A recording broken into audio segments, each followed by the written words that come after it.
এখন আসলাম এই কিছুক্ষণ হলো হেঁটে হেঁটে যাচ্ছি। এটা হলো পাটের ঘর। সামনে দেখো ওই মনীষ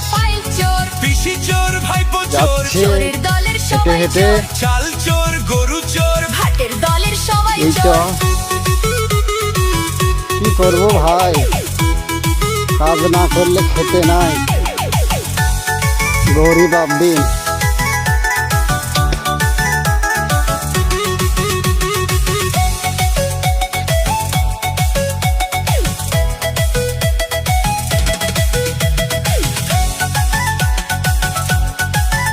এই তো মনীষগুলো ভাত রাখছে। এই একটা মনীষ আর ওই একটা। কেমন করে করবে চুরি ভাই, দেখো তো কে কে চিনতে পারো। এই রে ঘাস, এটা আমাদের ঘাস। এটা কি ঘাস বলে